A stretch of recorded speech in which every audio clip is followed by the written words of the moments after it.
ஜனவரி மாதம் 25 சனிக்கிழமை, திருத்துதரான புனித பவுலின் மனமாற்ற விழா.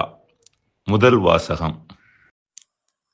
திருத்தூதர் பணிகள் நூலிலிருந்து வாசகம். அதிகாரம் 22, இறை வார்த்தைகள் 3 முதல் 16 முடிய.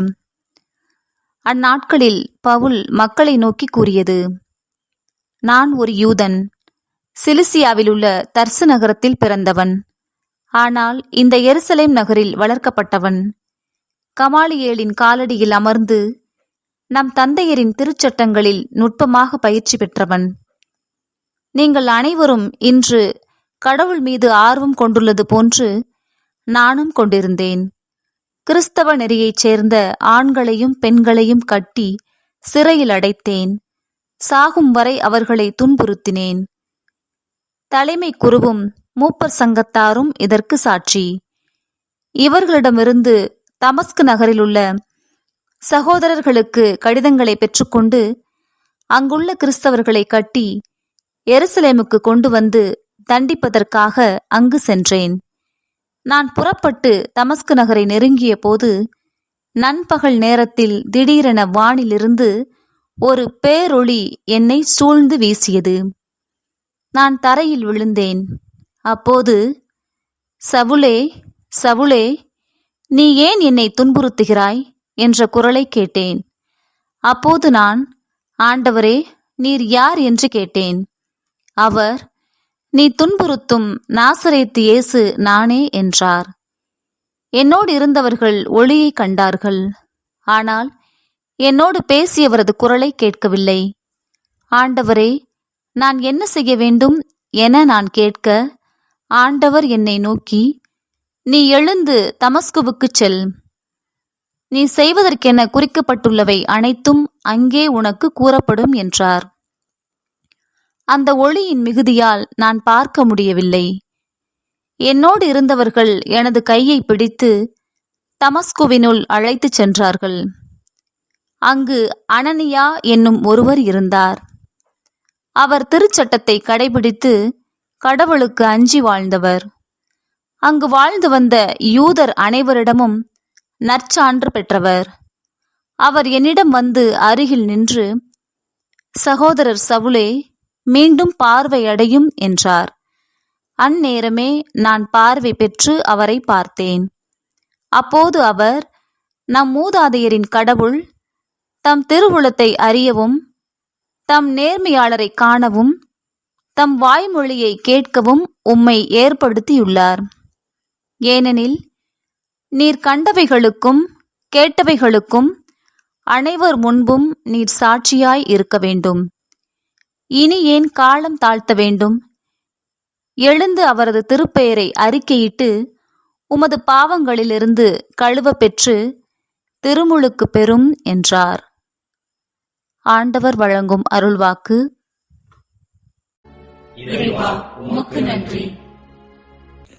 நற்செய்தி வாசகம். மார்க்கு எழுதிய தூய நற்செய்தியிலிருந்து வாசகம். அதிகாரம் 16, இறை வார்த்தைகள் 15 தொடங்கி 18 முடிய. அக்காலத்தில் இயேசு 11 தோன்றி கூறியது: உலகெங்கும் சென்று படைப்பிற்கெல்லாம் நற்செய்தியை பறைசாற்றுங்கள். நம்பிக்கை கொண்டு திருமுழுக்கு பெறுவோர் மீட்பு பெறுவர். நம்பிக்கையற்றவரோ தண்டனை தீர்ப்பு பெறுவர். நம்பிக்கை கொண்டோர் பின்வரும் அரும் அடையாளங்களை செய்வர். அவர்கள் என் பெயரால் பேய்களை ஓட்டுவர், புதிய மொழிகளை பேசுவர், பாம்புகளை தம் கையால் பிடிப்பர், கொல்லும் நஞ்சை குடித்தாலும் அது அவர்களுக்கு தீங்கு இழைக்காது. அவர்கள் உடல் நலமற்றோர் மீது கைகளை வைக்க அவர்கள் குணமடைவார் என்று கூறினார். ஆண்டவரின் அருள்வாக்கு. கிறிஸ்துவே, உமக்கு புகழ். இன்றைய நாளில் புனித பவுலடியாரின் மனமாற்ற விழாவை கொண்டாடுகின்றோம். ராமாயணத்தை எழுதியவர் வால்மீகி. அவர் தன் வாழ்வின் முன்பகுதியில் ஒரு பெரிய திருடராக தன் வாழ்வை நடத்தி கொண்டிருந்தார். ஒரு முறை ஒரு மகான் வால்மீகியிடம், நீ ஏன் இவ்வாறு திருட்டுத் தொழிலை செய்கிறாய் என்று கேட்டபோது அவர் என்ன செய்வது, என் மனைவியையும் பிள்ளைகளையும் காப்பாற்ற வேண்டுமே என்று பதில் தந்தாராம். அதற்கு அந்த மகான், உன் மனைவி மற்றும் பிள்ளைகளுக்காகத்தான் திருடுவதாக கூறுகிறாய்.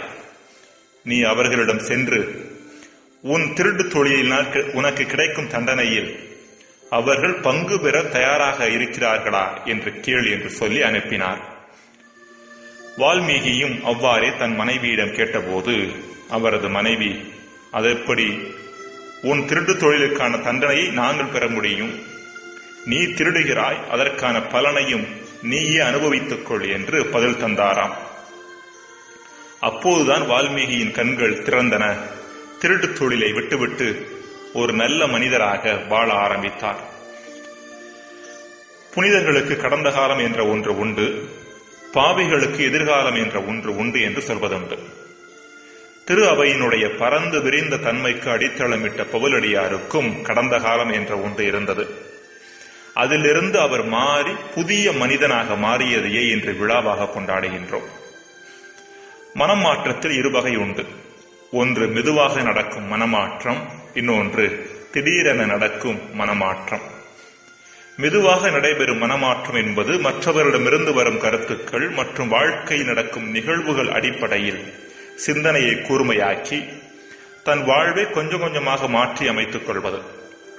திடீரென நடைபெறும் மனமாற்றம் என்பது வாழ்வில் நடக்கும் ஓர் அசாத்தியமான நிகழ்வு ஒட்டுமொத்த வாழ்வையே புரட்டி போட அனுமதிப்பது.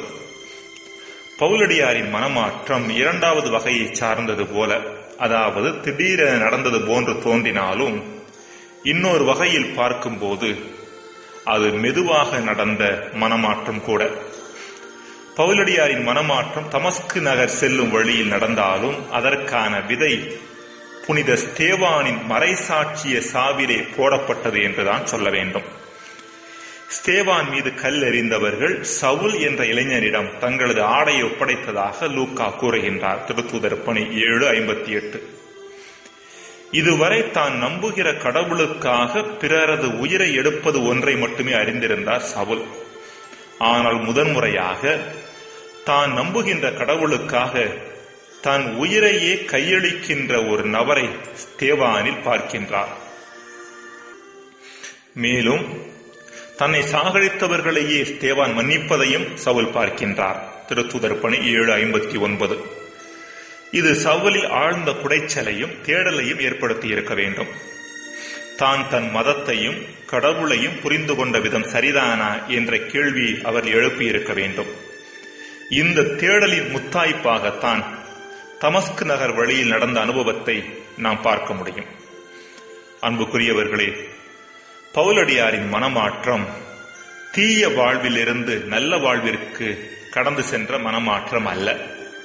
நிச்சயமாக அவர் ஒரு கெட்ட யூதராக வாழ்ந்தது கிடையாது. தன் மத சட்டம் என்ன சொன்னதோ அதை இம்மி பிசகாமல் கடைபிடிக்கும் ஒரு நல்ல யூதராகத்தான் வாழ்ந்து வந்தார். எனவே பவுலடியாரை பொறுத்த அளவில் அவரது மனமாற்றம் என்பது மதத்தையும் கடவுளையும் பற்றிய தவறான புரிதலிலிருந்து சரியான புரிதலுக்கு கடந்து வந்த மனமாற்றம். சட்டத்தையும் விதிமுறைகளையும் மையப்படுத்திய வாழ்விலிருந்து மனிதத்தை மையப்படுத்திய வாழ்விற்கு கடந்து வந்த மனமாற்றம். காலங்களுக்கும் இடங்களுக்கும் அப்பாற்பட்டவராக கடவுள் இருக்கிறார் என்ற பார்வையிலிருந்து மனிதர்கள் நடுவில் மனிதர்களுக்குள்ளும் கடவுள் உரைகின்றார் என்ற பார்வைக்கு கடந்து வந்த மனமாற்றம். நம் வாழ்க்கையில் கூட கடவுளை பற்றிய நம் புரிதல் பல வேளைகளில் தவறான ஒன்றாக இருக்கிறது என்று சொன்னால் அது மிகையல்ல. நம் ஆண்டவர் இயேசு கிறிஸ்து அன்பின் கடவுளை போதித்தார். ஆனால் நம்மில் பலர் நம்புவது பயத்தின் கடவுளை. நாம் ஆலயத்திற்கு வருவதற்கான காரணம் கடவுள் மீது உள்ள அன்பு என்று சொல்வதை விட வாழ்க்கையின் மட்டில் உள்ள பயம் என்றுதான் சொல்ல வேண்டும். இறப்பிற்கு பின்பு கடவுள் தண்டித்து விடுவாரோ என்ற பயம் ஒரு சிலரிடம், வாழ்க்கையில் இருக்கின்ற துன்பம் நிரந்தரமாக நம்மோடு தங்கிவிடுமோ என்ற பயம் வேறு சிலரிடம், கடவுள் மேலும் துன்பத்தை தந்து விடுவாரோ என்ற பயம் இன்னும் ஒரு சிலரிடம். இப்படிப்பட்ட பய உணர்வோடு நாம் கடவுளை அணுகினோம் என்றால் நாம் கடவுளை இன்னும் சரியாக புரிந்து கொள்ளவில்லை என்று அர்த்தம். ஜெபம். இறைவா, உம்மை பற்றிய சரியான புரிதலே வாழ்வையும் சரியான மனநிலையோடு அணுக உதவும் என்பதை உணர்ந்து உம்மை அதிகமாக சரியாக புரிந்து கொள்ள வரம் தாரும். ஆமேன்.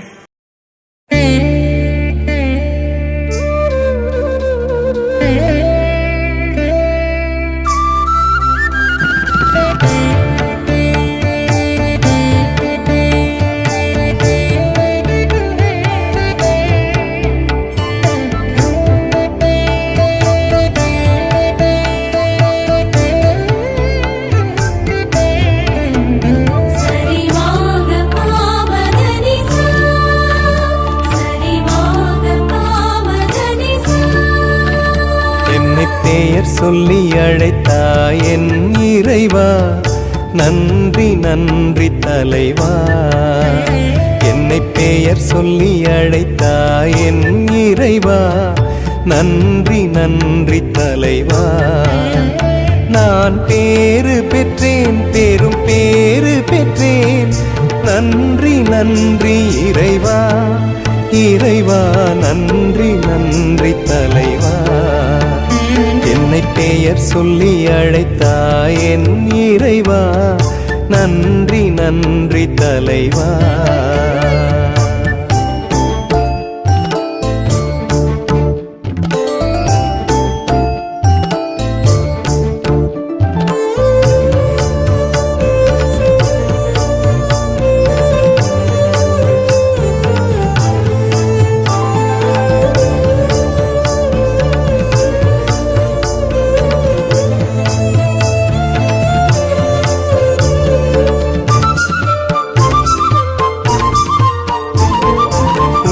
என்னும் வீணையில் வெள்ளிச்சுரங்கள், நன்றி சொல்லி சொல்லி பாடி கொள்ளும் ஸ்வரங்கள்.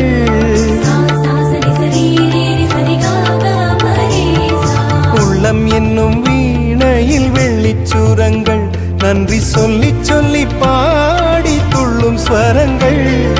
வள்ளலே உம் அன்பு பணிக்காக என்னை தேர்ந்தெடுத்தாய், அருள் தினம் கொடுத்தாய், சேர்ந்துழைத்தாய், நல்ல பலன் கொடுத்தாய்.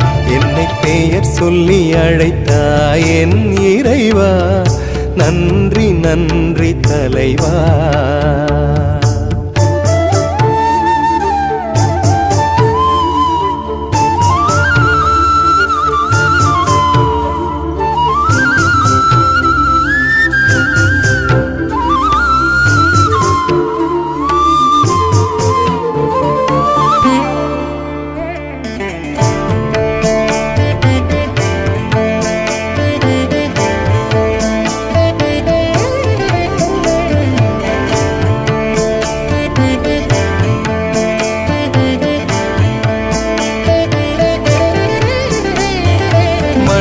உலகெங்கும் உமதாட்சி, இங்கு சின்னஞ்சிறியோரிவும் சாட்சி.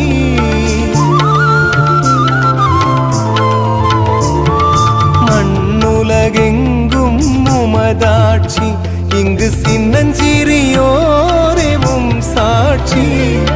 அண்ணலே உன் அன்பை அவக்களிப்பேன், உந்தன் பொன்னுலகை காட்டும் மொழி கொடுப்பேன். மண்ணுயிர்கள் வாழ உயிர் கொடுப்பேன். என்னை பெயர் சொல்லி அழைத்தாய் என் இறைவா, நன்றி நன்றி தலைவா.